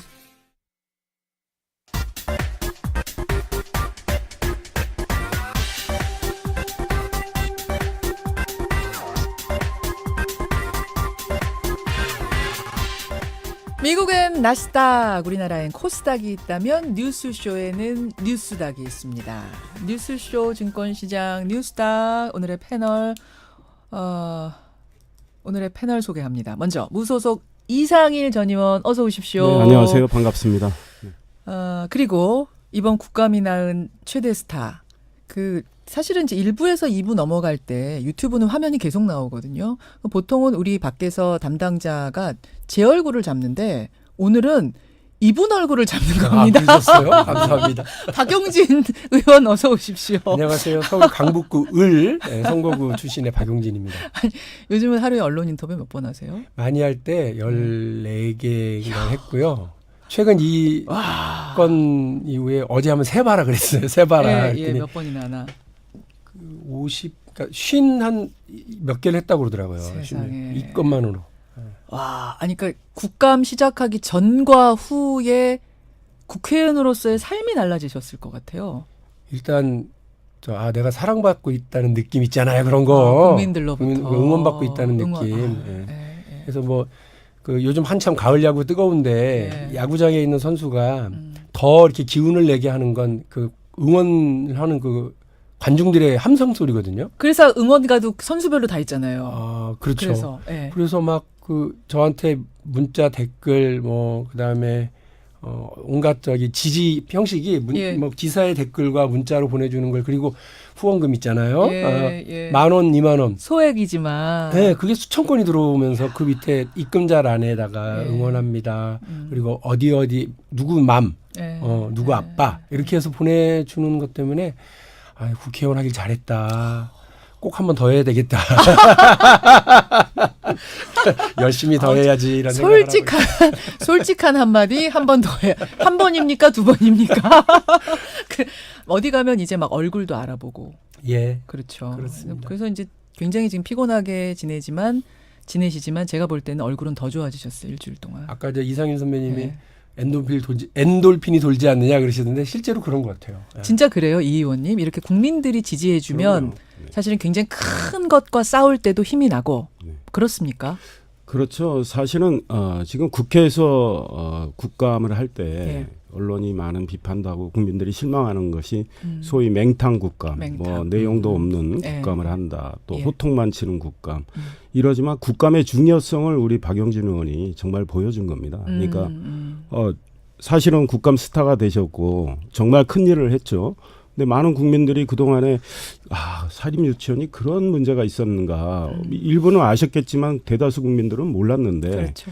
우리 국민의 세금을 쓰고 있는 그 사립유치원 그런 문제를 정확히 지적을 했고 모든 국민들이 알게끔 해서 이제 아마 훨씬 이제 투명하게 바뀌겠죠. 이미 또 법안도 제출해 놨고 그렇죠. 그다음에 어린이집 문제 아까 저희 들어오기 전에 또 요양원 문제도 있었지만 우리 박용진 의원의 이번 문제 제기를 계기로 우리 사회의 정말 이 투명성을 훨씬 강화하는 이런 일이 앞으로 하나하나 초석을 다져가는 이런 일이 있었으면 좋겠다. 트리거가 됐어요. 네, 그렇죠. 촉발제가 됐어요. 그래서 아까 제보도 막 들어오는 거 보면 귀농지원금? 이건 또 뭐야? 이런 것들이 지금 막 들어오고 있거든요. 이렇게 우리 사회를 투명하게 만드는 시발점이 됐습니다. 큰일 하셨고 잘하셨어요. 감사합니다. 담임 선생님한테 참 잘했어요. 도장 받는 느낌이네. 제가 상한가 드리면서 오늘 상한가 진짜 뭐 골라오셨어요? 먼저 이상일 의원 뭐 골라오셨어요? 상한가. 사실은 상한가를 좀 고민을 했습니다. 이제 우리 박용진 의원이 제기한 문제, 사립유치원 문제, 이거는 상한가는 당연히 드려야 돼요. 지난주에도 드렸어야 되는데 지난주는 저희 팀이 나오질 않았기 때문에 맞아요. 이번 주에 드릴까 했더니 우리 박용진 의원 뭐 하실까 했더니 약간 셀프 상한가가 있더라고요. 잠깐만요. 박용진 의원 상한가 뭐 골라오셨는데요? 박용진입니까? 이해찬 당대표요. 이해찬 대표? 이해찬 대표가 왜 셀프예요? 저기 뭐야 일단 KTX에 탄 파리가 순식간에 부산 가듯이 이해찬 당대표 띄워서 저도 좀 떠보려고요. 그러니까 어떤 건데요? 자 여기서부터 얘기 풀어가죠. 이번에 사립유치원 관련해서 이제 그 문제점을 드러내는 건 제가 했고요. 또 이제 법안도 저희 의원실에서 만들었는데 이거를 이제 당론으로 추진해서 당론 법안으로 발의하는 과정 그리고 당정 협의를 조정하는 과정은 우리 홍영표 원내대표도 역할을 했습니다만 이해찬 당대표의 그 묵직한 지휘력이 상당히 역할을 했었습니다. 이게 당론으로 되는 것과 발의되는 것과 그냥 개인 의원이 발의하는 게 차이가 커요? 그거 저보다는 사실 우리 이상희 의원이 더 잘하실 거예요. 확실히 다릅니다. 그러니까 의원이 법안 발의할 때 10명의 의원 서명 받아서 내면 되는데 사실은 그 법안을 관철하려면 정말 동분서주해야 됩니다. 상임위에 일단 상정이 될 때도 빨리 상정해 달라고 그러고 또 소위원회로 넘어가서 법안 심의를 하는데 그 소위원회 또 상정이 돼야 되는데 그게 쉽지 않아요. 그다음에 정부를 설득해야 돼요. 정부가 반대를 하면 의원 법안이 처리되기 어렵습니다. 그런데 막강한 힘을 가진 여당이 전 의원이 서명을 해서 냈기 때문에 당론으로 그렇습니다. 그리고 지금은 이미 정부가 정부 입장을 다 내놨습니다. 우리 박용진 의원이 제기한 그 문제를 조속히 해결하겠다고 해서 정부의 입장은 이미 정해졌어요. 그러니까 이 법안은 사실은 일사천리로 통과될 가능성이 크고 지금 야당이 반대할 수도 없는 내용이에요. 그러니까 우리 사회를 완전히 바꾸는 그런 법안이기 때문에 제가 보기엔 빠르면 이번 정기국회에도 처리될 수 있어요. 만약에 그런다면 진짜요? 법안 처리 속도에 기록도 세울 수 있다. 그러니까 정말 기록 세우긴 지금 박 의원님이 끄덕끄덕하셨어요. 정기국회 될 것 같아요? 두 가지인데요. 하나는 이제 이해찬 당대표가 그 예전에 교육부 장관을 했었던 경험이 있기 때문에 이 문제와 관련해서 갈래를 되게 잘 타더라고요. 그래서 그 지금 뭐 아무도 모르는 일이긴 합니다만 이렇게 이해찬 당대표가 그 이윤혜 부총리 교육부 장관하고 이제 두 분이서 대담을 하는 자리에 저를 오라고 하셔서 그 자리에서 바로바로 날짜 그다음에 방식 이런 걸 쭉쭉쭉 지정을 하더라고요. 그렇게 해서 상당히 빠른 속도로 당정 협의를 해서 여기까지 왔고요. 여러 수위의 당정 협의가 계속 있었어요. 그래서 상당히 긴밀하게 논의가 진행됐었다는 걸 말씀을 드리고 또 하나는 야당의 우려를 반대하는 분들이 좀 계시는데 야당도 이찬열 지금 교육위원장 바른미래당이죠. 그다음에 바른미래당의 임재훈 간사가 제일 먼저 서명을 해줬어요. 이 법안에. 그래서 야당도 다 힘먹고 있는 상황. 야당에서도 같이 협의하고. 되겠네요. 이번 정기국회. 그렇죠. 진짜. 근데 이해찬 대표는 숟가락만 얹은 셈이죠. 오히려. 숟가락 없이 국도 먹을 수 있나요? 자, 그러면 오늘은 뭐 우리 뉴스닥도 뉴스닥이지만 저는 이 박용진 3법이라고 불리는 이 민주당이 당론으로 채택해버린 요 안의 내용을 좀 듣고 싶어요. 왜냐하면 이게 사립유치원 지금 비리라고 의혹 제기되고 있는 부분에 대한 대안으로 제시가 된 거잖아요. 쉽게 짧고 쉽게 설명해 주세요. 뭡니까 박용진 3법? 박용진 3법은 첫 번째 유아교육법입니다. 여기에서는 우리 아이들에게 가고 있는 누리과정 지원금을 보조금으로 성격 전환을 하는 것이 있습니다. 지원금을 보조금으로 성격을 바꾸면 뭐가 달라져요? 누리과정 지원금으로 그냥 두게 되면요, 이거를 그냥 그 써도 목적 외로 쓰게 되더라도 처벌을 못 해요. 횡령죄 적용이 적용이 안 돼요. 개인한테 지원하는 게 돼서 원장 개인한테 지원하는 게 돼서. 그래서 그렇지 않은 목적이 분명한 지원 보조금으로 성격 전환을 해서 횡령죄 처벌 적용이 가능하도록 한 것이 있고요. 두 번째로 이 유아교육법에 여러 가지 몇 가지 바꿨는데 그 다음 중요한 게 뭐냐면 이 투명한 회계 시스템 도입을 의무화했어요. 에듀파인 다 쓰게요? 에듀파인이라고 쓰지는 않았습니다만 그걸 하기로 되어 있고 지금 교육부가 에듀파인을 애누리 없이 적용하겠다고 했기 때문에 그게 이렇게 될 것 같고요. 두 번째로 사립학교법입니다. 사립학교법 내에 유치원과 관련된 조항을 하나만 고치는 겁니다. 그게 뭐냐면 유치원을 설립한 설립자가 원장을 겸하지 못하게 하는 건데요. 왜 그러느냐면 감사를 통해서 문제가 적발되면 이거를 교육당국이 처벌을 요청을 해요. 그러면 누가 처벌 권한을 갖느냐면 설립자가 갖습니다. 근데 이 설립자가 원장이에요. 자기가 자기 처벌하는 셀프 처벌이 되는군요. 셀프 징계가 되니까 솜방망이 처벌로 끝나거나 아니면 하나만한 일이 돼서 계속 이런 문제가 누적돼 왔다. 그다음에 세 번째가 학교급식법인데요.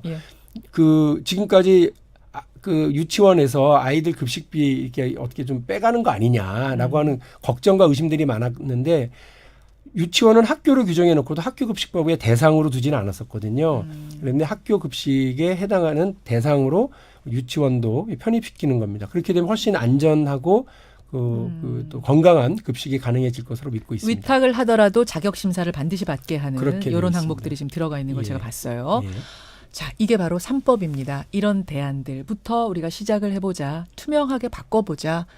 아이 맘 놓고 보낼 수 있고 우리 세금 맘 놓고 넣을 수 있는 그런 사립유치원으로 바꿔보자. 이런 뜻. 그렇습니다. 여기서 이제 우리 국민들이 걱정하시는 게 2조가 넘는 돈이 지원되는 투명하게 되느냐의 문제인데 아까 말씀하신 에듀파인을 적용하는 문제는 교육부가 원래 했었으면 되는 거예요. 확인을 했었던 거고.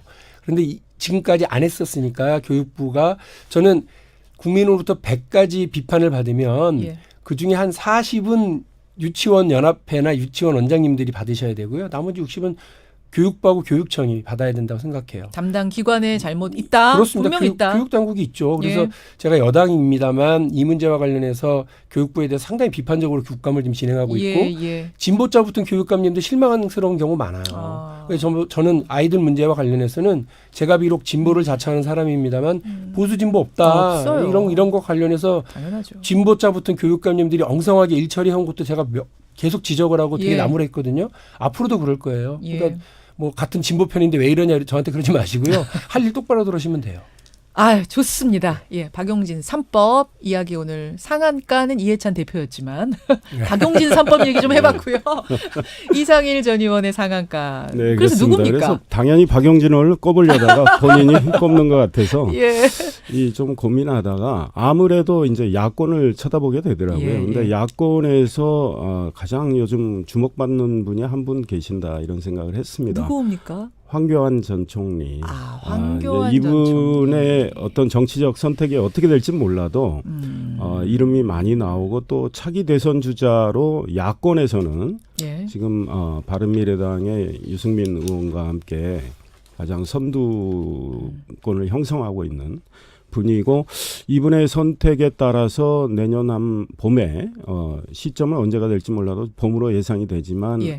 예상되는 그 전당대 자유한국당 전당대에서 과연 황교안 전 총리가 당대표 출마를 할 건가 이런 관심이 있고 자유한국당에서는 일단 이 보수의 어떤 세를 좀 강화하기 위해서 예. 황교안 전 총리, 오세훈 전 서울시장, 뭐 온희룡 제주지사 이렇게 계속 접촉을 하고 있잖아요. 맞아요. 그런 과정에서 황교안 전 총리의 어떤 움직임이 주목이 된다라는 면에서 상한가로 꼽았습니다. 황교안 전 총리 일단 복귀, 입당, 재입당은 확실할 거라고 보세요? 저는 가능성은 상당히 크다고 생각을 합니다. 다만 황교안 전 총리가 굉장히 신중한 스타일이죠. 분이잖아요. 그래서 많은 분들의 이야기를 듣고 어떤 선택을 할지 고민은 많이 하시는 것 같아요. 그런데 뭐 서두르시지는 않는 것 같고 나름대로 국민의 신뢰를 받을 수 있는 방안 또 뭐 청년들의 일자리 문제 이런 것들에 대한 많은 고민을 하고 있고 전문가들의 의견도 듣고 뭐 이런 과정이 있지 않나 이런 생각을 해보고요. 결국은 적절한 시점이 되면 아마 갈 거다. 네, 가실 것 같고 다만 하나 너무 친박 색깔이 강한 의원들이 가서 자꾸 모시려고 하는데 이제 그분들은 또 본인의 어떤 정치적 연명 차원에서 그런 측면도 있거든요. 근데 저는 스펙트럼을 좀 더 유연하게 가져가는 게 좋지 않을까 이런 생각합니다. 일단 황교안, 오세훈 전 시장도 그러면은 입당할 거라고 저는 보시는 오세훈 거고요. 전 시장은 입당 결심은 거의 굳힌 걸로 알고 있고요. 다만 시기를 잘 보겠다는 것 같고 오세훈 전 시장도 당권 도전에 나갈 가능성이 상당히 크다. 그래요. 마찬가지로 오세훈 시장도 굉장히 준비를 많이 하는 것 같아요. 저도 뭐 가끔 뭐 만났지만요. 예. 그러면 원희룡 지사는 지금 뭐 원희룡 물밑 작업은 하는데 아직은 아닌 것 같습니다. 원희룡 지사는 지금 이제 제주 도정을 맡고 있고 원희룡 지사는 야권의 틀이 제대로 갖춰진다면 모를까? 현재로서는 아니다. 조금 자유한국당에 내년에 뭐 들어가서 같이 당권 도전하거나 할 입장은 아니죠. 제주도 지사를 맡고 득이 될 게 없잖아요, 본인한테 네, 지금 그렇습니다. 상황에서. 저는 그렇게 생각합니다. 저도 그렇게 생각하는데 정두원 의원도 똑같은 얘기 하시더라고요. 원희룡 지사는 안 갈 거다. 그래요. 자, 그럼 이분들을 영입하는 게 한국당으로선 정말 상한가가 되는 길인가, 좋은 길인가? 여기에 대해서는 어떻게? 그건 또 다른 문제잖아요. 어떻게 보세요? 일단 박 의원님은 어떻게 보세요? 인물로 보면 이분들이 모이면 뭔가 될 것 같죠. 무슨 뭐 리그가 하나 형성되는 느낌이 들 테고요. 그런데 저는 이게 자유한국당의 쇄신 혁신의 길과는 다른 얘기를 하고 있다고 봐요. 보수가 지금 사실은 왜 어렵게 됐느냐면 대한민국 정부 수립 이후에 근 70년을 보수가 지탱해 왔었던 그 남북 관련 문제 있잖아요. 그러니까 한반도에서 우리의 어떤 대한민국의 적으로 규정하고 늘 이제 경쟁 대상 혹은 치열한 싸움의 대상이었던 북한 문제를 어떻게 볼 거냐.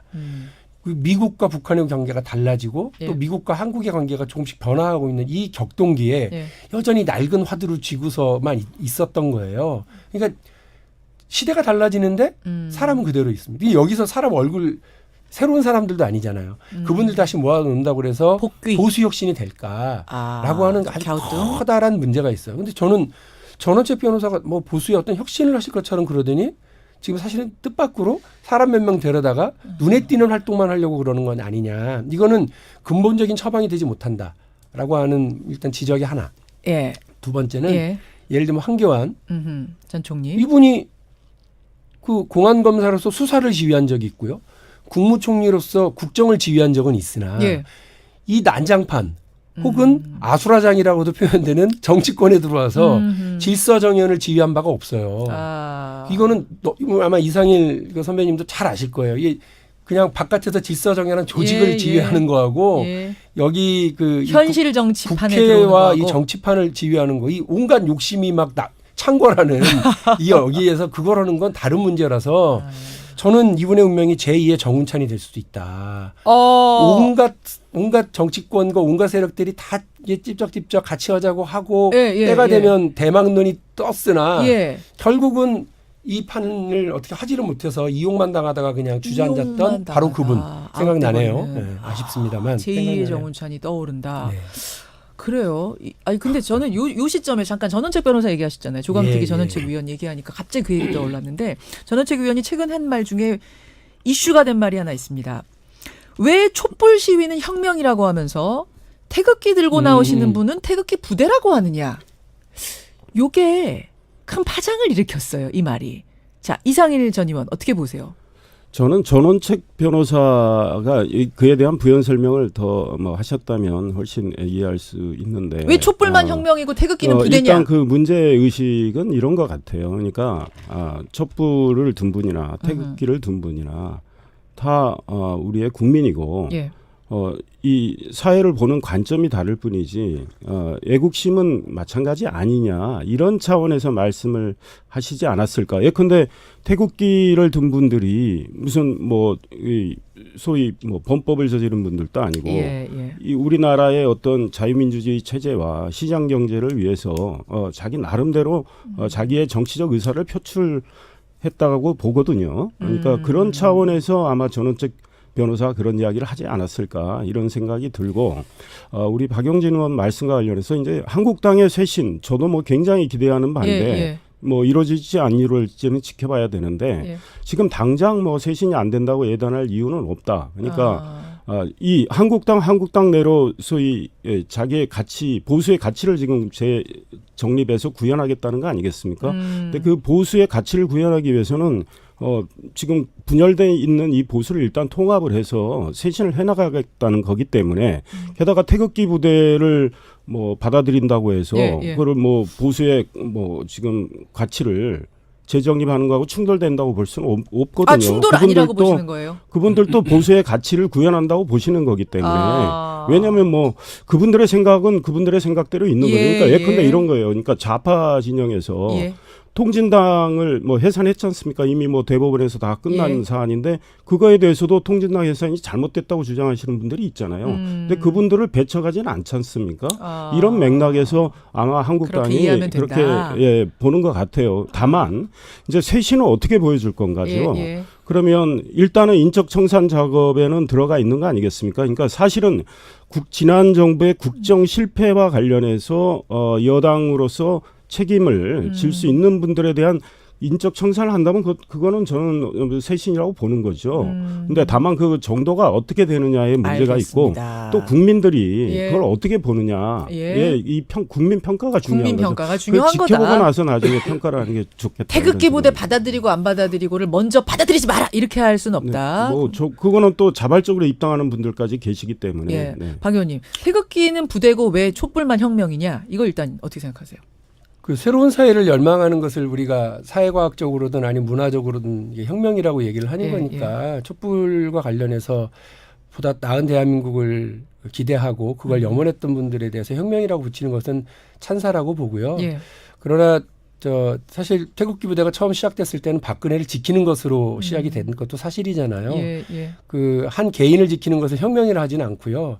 한 개인에 대한 연민과 이런 것들을 표출하는 것을 가지고서 새로운 사회를 바란다고 말할 수는 없죠. 저는 이상일 의원님이 말씀하신 것처럼 그분들도 대한민국이죠. 태극기를 들었고 이스라엘기를 들었고 성조기를 들었고 그러더라도 또 그분들도 국민이죠. 대한민국 국민이시기 때문에 존중받고 그 뜻은 늘 귀담아 들어야 된다고 생각을 합니다만 거기에 태극기 혁명이라고 붙이기에는 문화적으로든 정치적으로든 조금 적절치는 않다라는 생각이 들어요.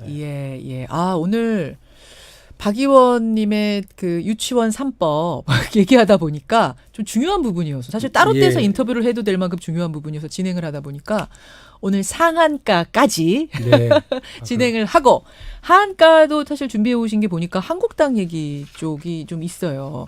그렇죠? 냉큼 얘기해야지. 김성태 원내대표요.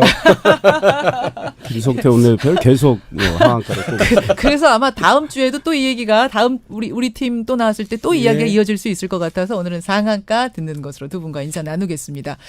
오늘 유튜브로도 많은 분들이 보러 오셨는데요. 그 들어오신 분들은 요 이야기들 다 마음에 드시면 구독을 꼭 누르고 가면 되신다고 제작진이 좀 얘기해달라고.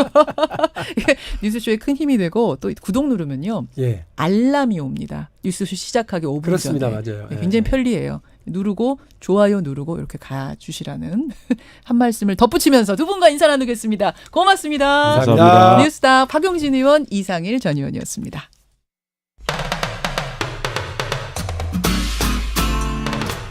CBS 라디오 김현정의 뉴스 쇼. 우리 사회에 혐오, 차별, 배제를 뿌리 뽑겠다. 예, 제 얘기가 아니고요. 지금부터 만날 주인공이 한 얘기입니다. 지금부터는 잠깐 인권이라는 것에 대해서 생각을 해보려고 하는데요. 인권이라는 말이 요사이 언젠가부터는 마치 인권을 얘기하면 비현실적인 이상주의자처럼 여겨지는 그런 흐름들이 생겨났습니다.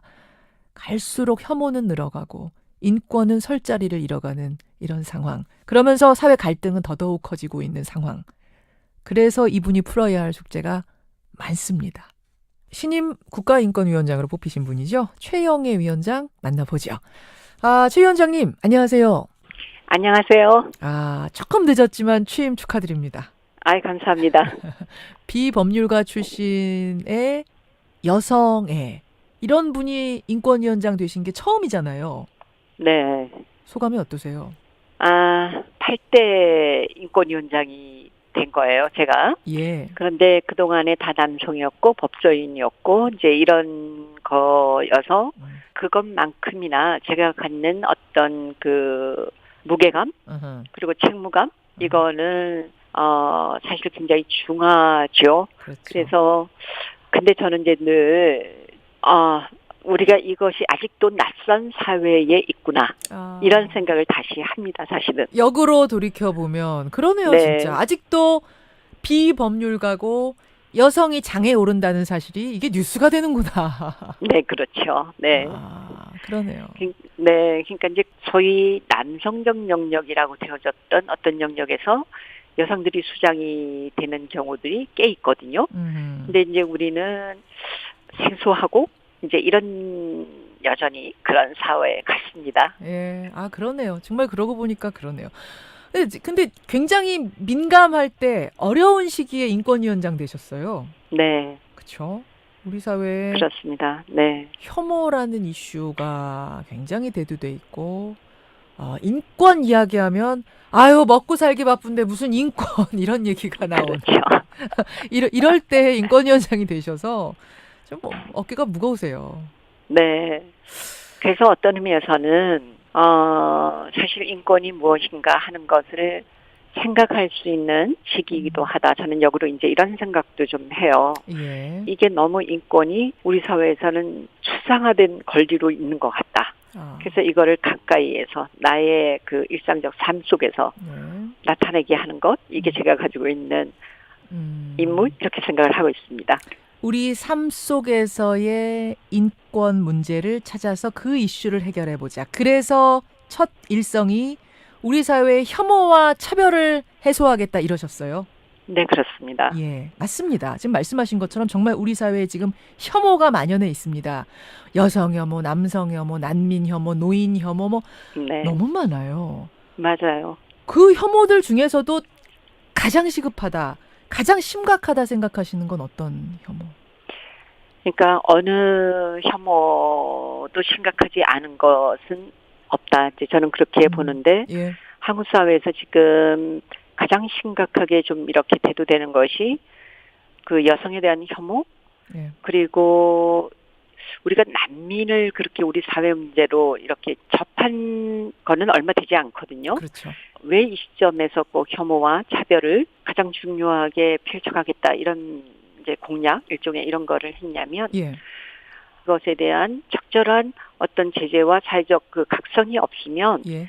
걷잡을 수 없는 방식으로 혐오와 갈등이 막 번질 것 같다. 여혐, 남혐, 난민 혐오 이런 새로운 유형의 혐오가 사실은 뭐 장애인에 대한 혐오 이런 혐오들은 많았어요 과거부터. 네네 그렇습니다. 하지만 이제 새롭게 떠오르고 있는 여혐, 남혐, 난민혐 이런 새로운 혐오들을 이 초반에 바로 잡지 않으면 우리가 사회적으로 치러야 할 값이 굉장히 커질 것이다. 네, 그거는 국내적으로만 우리가 그 사회적 비용이 드는 것이 아니고 국제사회에서의 위상을 잡을 수가 없다고 저는 생각을 합니다.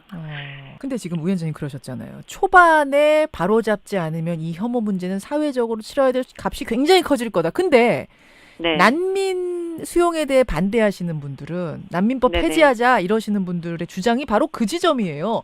지금 초반에 난민들을 들어오는 걸 막지 않으면 우리 사회가 치러야 될 값이 굉장히 클 거다. 그들이 들어와서 범죄 저지를 거고 지금 유럽 사회 봐라. 막 무분별하게 난민들이 들어와서 지금 정신없지 않느냐. 그들이 저지르는 범죄 때문에. 이런 얘기 하시는데요. 그러시죠. 뭐 우려하실 수 있다고 생각을 합니다. 근데 이것이 정말 팩트를 중심으로 우리가 우려를 하고 있는가? 이제 이런 것이죠. 실제로 한국 사회는 난민 인정을 요청한 사람들이 10,000명쯤 있으면 거기에서 한 900명 정도만 난민으로 인정을 했거든요. 그래서 난민에 대해서 그 협약에 가입하고 이런 나라들 중에서 180개국에서 139위 굉장히 낮은 곳이에요. 그래서 막 받아들이고 있거나 이런 상황이 지금 아닌 것. 막 받아들이고 있는 상황이 아니고 또 지금 우리가 아예 받지 말자. 우리 거기 그 협약에서 탈퇴해버리자라고 하는 거는 국제사회 외교적으로 봤을 때 불가능한 일입니까? 어려운 일입니까? 네, 이거는 사실은 지금 그냥 막 들어오는 난민이 아니라 어떤 사회의 전쟁 속에서 고통받는 사람들이 옮기는 거거든요. 기아든 이거는 그러한 것을 나누어지자라는 것이 하나의 그 약속처럼 우리가 움직이고 있는 세계가 됐거든요. 그런 지점이기도 하고요. 그리고 우리도 사실 난민이었을 때가 많아요. 뭐 저기 일본에 가서 그리고 미국에 가서도 난민의 지위하고 거의 비슷한 형태로 살았던 이런 때가 많습니다. 우리가 난민이 될지도 모르는 거고 사실은 뭐 장담할 수 없는 거잖아요. 이게 내 얘기가 될 수도 있는 거고. 우리는 세계가 어우러져 사는 건데 우리만 거기서 똑 떨어져서 산다는 건 사실상 굉장히 비현실적인 주장이다. 지금 그 말씀하시는 거예요. 네, 저는 그렇게 생각을 합니다. 알겠습니다. 난민 혐오에 대한 얘기 먼저 풀어봤고요. 또 하나는 아까 말씀하신 여성 혐오, 남성 혐오, 남녀 갈등 문제. 예를 들어서 그 뭐 일베라든지 워마드라든지 이런 사이트들을 중심으로 해서 지금 이 남혐, 여혐 현상이 퍼지고 있는데 이건 어떻게 치유해야 됩니까? 어떻게 극복해야 됩니까, 위원장님? 저는 이제 우리가 본물이 터질 때는 이게 터지는 줄기가 막 이 옆으로도 가고 앞으로도 가고 뭐 이렇게 여러 갈래로 나올 수 있다고 저는 생각을 하고 있습니다. 그래서 이거는 막혀 있었던 것들이 터져 나올 때, 그리고 어떤 출구가 없을 때, 이것이 그렇게 막 쏟아지는, 그리고 방식이 여러 가지, 어떨 때 뭐 사회적으로는 이게 너무 과한 거 아니냐, 이제 이런 비판 그렇게 바라볼 수가 있지만 이거는 저는 줄기를 잡아갈 거라고 보고요. 자정작용을 우리 사회 안에서 할 수 있을 거라고 보시는 거예요? 네, 저는 그럴 수 있다고 봅니다. 그러나 그 혐오의 실체가 무엇인지, 그리고 이것이 어떻게 왜 이렇게 나오게 됐는지, 그리고 어떤 방향으로 가야 되는지 이런 것을 드러내주고 이야기해주고 방향을 잡아가주는 것, 이게 이제 인권위가 할 몫이다 이렇게 생각을 하고 있는 거죠. 사실은 여러분, 최영애 위원장이 우리나라에서 성폭력, 성희롱 이런 말이 일반화되기 훨씬 전에 한국 최초로 한국 성폭력 상담소, 이게 한국 최초의 성폭력 전담 기관인 거죠, 위원장님? 네네, 그렇습니다. 그거 설립하신 분이세요. 누구보다도 이 여성 문제에 대해서도 아주 조예가 깊은 분인데, 그래서 질문 드리고 싶은 게 최근에 그 리벤지 포르노라고 불리는 거, 보복성 동영상 범죄가 심각합니다. 사실은 버튼을 그냥 누르는 순간 평생을 괴롭히는 이런 고통이 되는 건데, 이게 마치 일반 범죄처럼 수사가 되고 있다 해서 법무부 장관도 리벤지 포르노에 대해서 최고형을 내리겠다. 그 범죄의 범위 안에서 최고형 내리겠다. 이런 말씀도 최근에 했습니다. 어떻게 보세요? 저는 일단 환영입니다.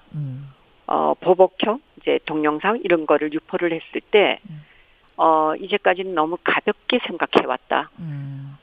예전에 음란 전화라고 지금은 처벌하는 것이 옛날에는 장난 전화라고 돼 있었어요. 아하. 네. 그래서 장난 전화니까 장난이잖아요. 예. 그래서 이거의 처벌도 가볍게.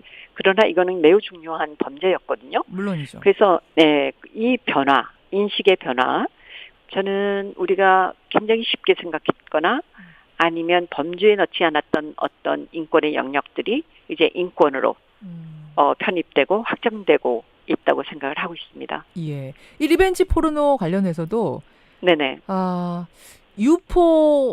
유포되기 전에 그냥 네네. 협박만 할 때도 그 협박범을 구속해야 되지 않느냐. 사실 일반 범죄라면 구속 못 하거든요. 네네, 그렇죠. 유포하려고 협박만 해도 일단은 일심 구속을 해야 된다. 왜냐하면은 버튼 눌러버린 순간 끝이니까요. 이거 쥐어 담을 그렇죠. 수가 없으니까요. 네. 이렇게 좀 특별 법을 적용해야 되지 않겠느냐라는 일각의 주장에 대해서 어떻게 보십니까? 저는 일리 있다고 생각을 하고요. 예. 이 경우는 사실 순간에 어떠한 것으로 이게 갈지 그렇죠. 우리가 예상하기가 어렵고 이런 정도로 협박하는 거면 굉장히 재질이 나쁘다고 봐야 된다고 저는 생각을 합니다. 예. 그래서 그거는 구속 수사를 하겠다 하는 것은 어떤 의제 표현이라고 생각을 하고요. 저는 법무장관님이 그렇게 강하게 말씀을 해주셔서 저는 반가웠습니다, 사실은. 근데 법무부 장관께서 말씀하신 거는 그냥 최고형을 말씀하신 거지. 이게 구체적으로 유포 협박만 해도 내가 사진 가지고 있다, 동영상 가지고 있다, 협박만 해도 구속할 수 있다, 뭐 이 정도까지는 아니거든요. 이 부분에 네네. 대해서 좀 강력하게 인권위 차원에서 주문하실, 요청할 생각도 있으십니까? 그거는 좀 더 검토를 해야 하는 부분이 있습니다. 이게 이제 구속 수사라고 하는 것이 또 인권의 문제하고 굉장히 밀접하기 때문에 이 문제는 찬찬히 들여다보고 그리고 어느 것이 정말 가장 실효적일까? 그거는 검토를 해볼 생각입니다. 알겠습니다. 참 지금 이야기 나누면서도 네. 야, 진짜 어려운 짐 지셨구나. 저는 이런 생각이 드네요. 진짜 그렇습니다. 진짜 그렇죠. 네. 이게 참 답이 그리고 안 한국 사회가 차별에 대한 감수성이 굉장히 높아졌거든요. 그리고 그 기대치도 높아지고 요구도 굉장히 섬세하고 높아졌어요.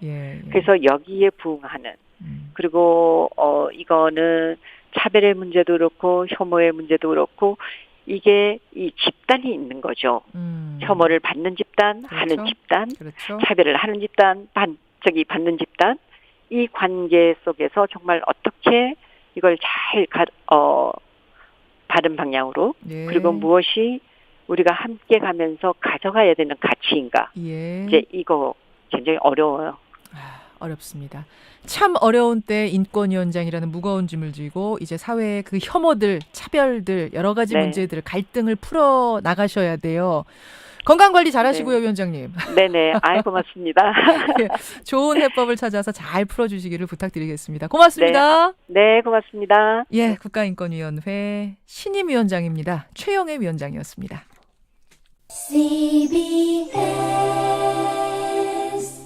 월요일 기분 좋게 한우 샐러드, 수요일 든든하게 한우덮밥, 금요일 힘이 나는 한우갈비탕, 행복한 토요일엔 한우 불고기, 일요일엔 한우 스테이크로 일상을 특별하게 만드는 한우.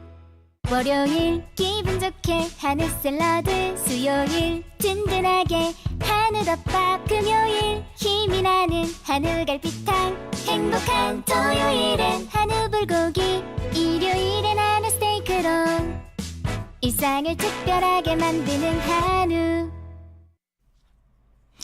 여러분의 문자가 아까 귀농지원금 한 분이 전화로 제보 주셨잖아요. 근데 귀농지원금은 조금 더 정확히 알아보셔야 될 것 같습니다 하면서 4059님, 9023님 외에 많은 분들이 지원금이 있긴 있는데요. 그분 말씀하신 것처럼 그렇게까지 많은 건 아니라는 이런 또 제보도 들어와서 좀 알아보겠습니다. 제보 주시는 분들 감사드리고요.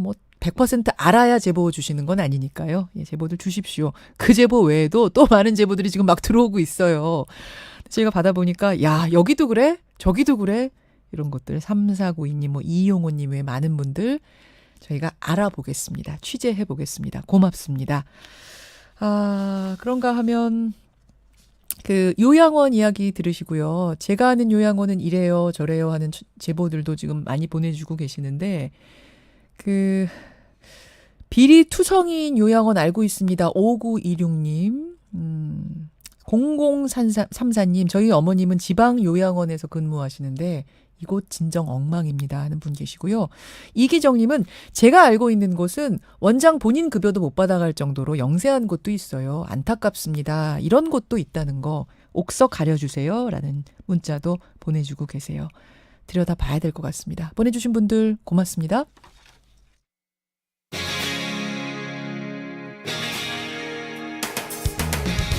여러분께서는 지금 CBS 라디오 김현정의 뉴스쇼를 함께하고 계십니다. 지난 월요일 제55회 대종상 영화제가 있었죠. 대종상 영화제 뭐 이런 시상식 끝나고 나면 누가 감독상 탔는지 누가 주연상인지 수상자들이 주목되기 마련인데 그런데 이번에는 희한하게도 한사랑이라는 무명 트로트 가수가 실시간 검색어에 올랐습니다. 대종상 영화제 그 중계 보신 분들은 알 거예요. 일본 작곡가 류이치 사카모토가 영화 음악상을 받았는데요. 갑자기 한사랑이라는 가수가 나와서 대리수상을 하는 겁니다. 이상하다. 류이치 사카모토랑 무슨 관계일까? 이런 생각을 했는데 알고 보니까 이게 주최 측의 실수로 벌어진 일이랍니다. 참 매년 잡음이 끊이지 않는 이 대종상 영화제 뭐가 문제인지 오늘 화제 인터뷰 문화평론가 김성수 씨와 함께 짚어보죠. 김 선생님 안녕하세요. 안녕하세요. 김성수입니다. 일단 이번 대종상 영화제를 보신 총평. 심사는 정말 공정했다. 특히 독립 영화들까지 심사 대상에 넣어서 의미 있는 수상을 했고 그리고 작품성 있는 영화가 상을 받아서 이런 그 수상들이 뭐 한 4, 5년 계속된다면 권위를 다시 회복할 수 있지 않을까. 그래서 수상자를 선택하는 그런 눈은 정말 탁월했다. 이렇게 그 평가를 할 수 있는데요. 문제는 진행에 있어서는 정말 이건 마이너스 점수를 받은 참 좋은 결과를 만들 수 있는 자리를 스스로 싸구려로 변제시켰다. 이렇게 평가를 할 수 있습니다. 어떤 댓글 보니까 동네 잔치도 이거보단 낫겠다. 뭐 이렇게 이런 정도 댓글까지 있던데요. 예, 그게 이제 기본적으로 하나의 이벤트를 갖다 만든다고 하는 것은 그 결과로서 보여지는 무대도 침해돼야 되거든요. 시상식이잖아요. 행사잖아요. 그렇죠. 그래서 그 무대 연출을 하기 위해서 필요한 것들이 있는데 그 중에서 또 가장 중요한 것은 이렇게 수상 후보들에 대한 의전이라든가 이런 겁니다. 근데 그 의전은 미리 치밀하게 연락을 하고 오지 않는다고 한다면은 그 어떤 대안을 세우고 이런 것들이 굉장히 중요한데 그런 게 제대로 이루어지지 않았다는 것이죠. 자, 제일 논란이 된 장면부터 짚어보죠. 작곡가 류이치 사카모토하고는 전혀 관련이 없는 일면식도 없는 한사랑이라는 트로트 가수고 또 사실 대중도 잘 모르는 무명의 가수가 대리수상을 했어요. 어떻게 된 거예요, 이게? 예, 이걸 이제 그 조직위원회 측에서는 이렇게 설명을 하고 있습니다. 류이치 사카모토 씨하고 연락을 취했지만 연락이 되지 않았다. 그래서 그 제작사 측에게 또 연락을 취했는데 연결이 되지 않았다. 그래서 대리수상자를 누군가는 이렇게 구해야 됐기 때문에 한국 영화음악협회 측에다가 양해를 구했다는 거예요. 한국영화음악협회라는 곳에 전화를 해서 영화음악상 대리수상자를 하나 좀 섭외해 주세요. 이렇게. 이게 그게 상식적인 그런 판단이 아니죠. 한국영화음악협회라고 하는 곳은 사실은 영화 음악인들이 모인 그런 곳이긴 합니다만 모든 영화 음악인들을 아우르고 있는 그런 협회라고 보기는 어렵거든요. 가령 한국연극협회가 저도 연극을 아직까지도 극작을 하고 있습니다만 발표를 잘 못할 뿐이지. 저를 대신할 수 있는 그런 협회는 아니잖아요. 그렇죠. 저는 한국연극협회 협회원도 아니거든요. 그러니까 이런 부분들이 전혀 고려되지 않은 주먹구구식 판단이었다 이렇게 볼 수 있죠. 아니 한국영화음악협회는 어떻게 근데 류이치 사카모토의 수상 대리인으로 트로트 가수 한사랑 씨를 생각했대요? 전혀 거기에 대한 입장들이 나오지 없어요? 않고 있습니다. 그 한사랑 씨도 저는 어이가 없을 것 같아요. 많은 사람들이 어떻게 생각했냐면 처음에는 한사랑 씨 저 사람 이상한 사람 아니야? 무대 한번 서보고 싶어가지고 저 드레스 입고 기다리고 있다가 올라간 거 아니야? 막 이런 얘기들을 하다가 나중에 그게 아니라는 걸 알고 한사랑 씨한테도 미안해지더라고요. 그렇죠. 실제로 그 한사랑 씨의 주장이 사실이라면 저 영화음악협회와 대종상 조직위원회는 한사랑 씨한테 정말 크게 잘못을 한 겁니다. 사과해야 돼요. 그분한테. 예, 실제로 이분은 그리고 보면 류이치 사카모토 씨가 누군지도 몰랐고 남한성을 보지도 않은 거예요. 그러니까 이런 사람을 그분도 그러면 좀 거절하시지 또 왜 올라가셨대요. 근데 이제 좋은 일이라고 생각을 했고 선의로 돕는다고 생각해서 올라갔다라고 하는 건데 그 가장 큰 건 조직위원회의 책임이 있다고 생각합니다. 대표적인 해프닝으로 지금 한사랑 씨 대리수상 얘기를 우리가 했습니다만 이 대종상 영화제 보고 있자니 영화제가 전반적으로 썰렁하더라고요. 중계 장면을 보는데 귀빈 좌석 대부분 비어있고 대리수상도 절반이 넘었어요.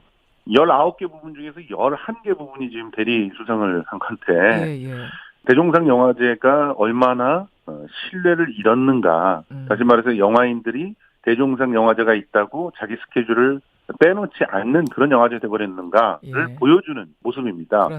사실 대종상은 참 많은 질곡을 겪었어요. 상의 권위를 스스로 훼손하는 일들이 많이 벌어졌죠. 이제 대표적인 그런 사건이 애니깽 사건이라고 해가지고 제대로 만들어지지도 않는 러시 필름을 작품상을 주는 그런 해프닝이 있었는데 아직 완성이 되기 전에 영화한테 상을 줬던 거죠?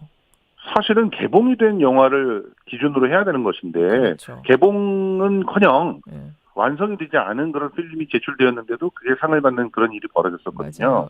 그런데 그 감독님께서 사실 이 한국 영화인 총연합회라고 하는 사실상 영화인 원로들의 기구, 이 기구의 주요 그 보직을 계속 맡으셨죠. 그러니까 이 나눠먹기 아니냐 이런 얘기가 나오는 그런 상황들을 굉장히 오랫동안 방치했고 블랙리스트라고 하는 그런 사건에 또 직격탄을 맞으면서 정부의 입김이라든가 이런 것들에 다시 노출되고 그 우여곡절들이 지금까지 있어 왔고요.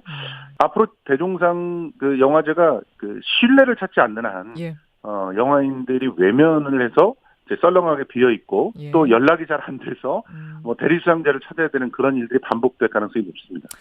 그러니까 한번 확 문제 제기를 크게 해서 막 보이콧하고 이런 시련들 겪으면서 이제는 좀 자리를 잡나 보다. 심사 결과 획기적으로 바꾸겠다 이런 선언도 하고 또 이번 심사 결과가 나름대로 영화계에서 평이 괜찮아서 괜찮은가 보다 했는데 진행이 또 엉망이 되면서 야 이거 예전 신뢰 회복하려면 참 갈 길이 멀구나 싶더라고요. 예전의 신뢰를 회복하기 위해서는 한국 영화인 총연합회가 손을 좀 떼야 될 것 같아요. 지금 여기가 사실은 이전에 애니깽 사태부터 시작해가지고 대종상 영화제의 해프닝들의 사실상 책임자거든요.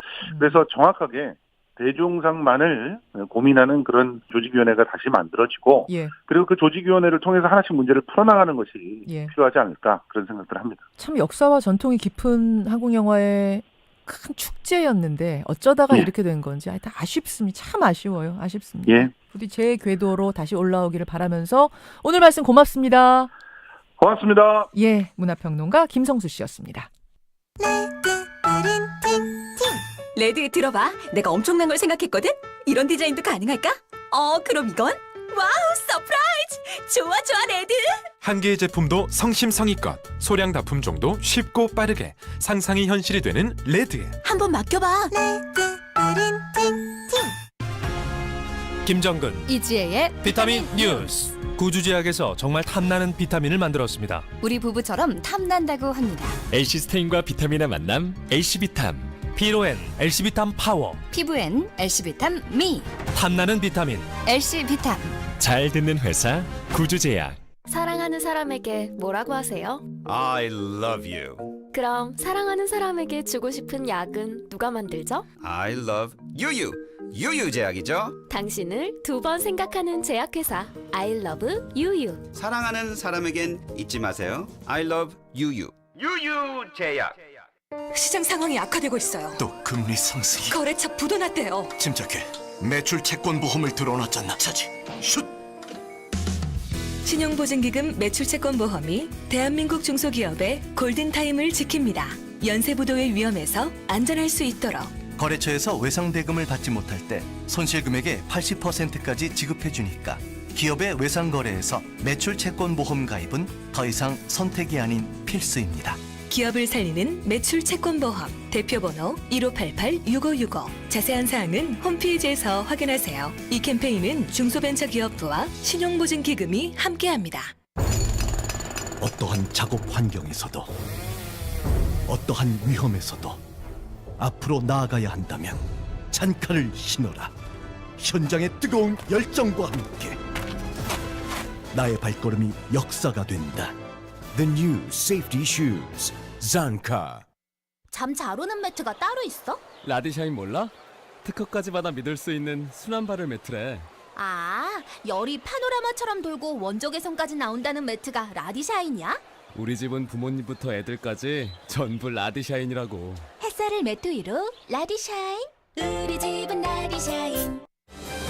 2018 한국전자전. 인공지능, IoT, 스마트 가전, 자율주행 등 4차 산업혁명 시대 첨단 제품과 미래 핵심 기술을 선보이는 전자 IT 대표 전시회 한국전자전에 여러분을 초대합니다. 10월 24일부터 27일까지 코엑스. 지금 실시간 검색어에 태풍이 올라있죠. 이게 무슨 일인가 하고 봤더니요. 태풍이 괌 동남쪽 부근에서 발생을 했는데 일본에까지는 영향을 준답니다. 하지만 우리나라까지는 영향이 없을 거라는 기상청의 발표가 맞습니다.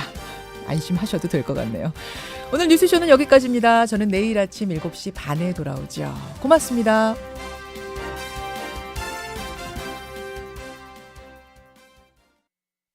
CBS. 같은 모델 같은 연식이라도 차의 상태는 모두 다르기에 아우디는 101가지 점검과 연장 보증으로 완벽하게 케어합니다. 이것이 아우디 공식 인증 중고차를 선택해야 하는 이유. 아우디.